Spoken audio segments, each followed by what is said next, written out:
பிரைஸ்லாட் மக்களே, இன்னைக்கு உண்டான வேதவசனம் லூக்கா 7ஆம் அதிகாரம் 26 முதல் 30 வரை. அல்லவென்றால் எதை பார்க்க போனீர்கள்? தீர்க்கதரிசியையோ? ஆம், தீர்க்கதரிசியை பார்க்கிலும் மேன்மையுள்ளவனையே என்று உங்களுக்கு சொல்லுகிறேன்.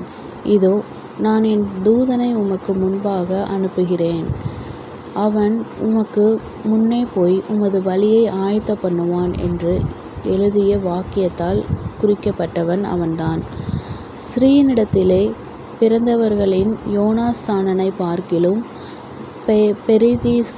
பெரிய தீர்க்கதரிசி ஒருவனுமில்லை. ஆகிலும் தேவனுடைய ராஜ்யத்தில் சிறியவனாயிருக்கிறவன் அவனிலும் பெரியவனாயிருக்கிறான் என்று உங்களுக்கு சொல்லுகிறேன் என்றார்.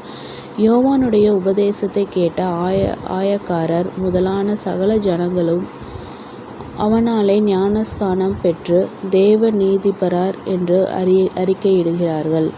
பரிசேயரும் நியாயஸ்தரிகளுமோ அதனால் ஞானஸ்தானம் பெறாமல் தங்களுக்கு கேடுண்டாக தேவனுடைய ஆலோசனையை தள்ளிவிட்டார்கள் என்பதே. ஆமென்.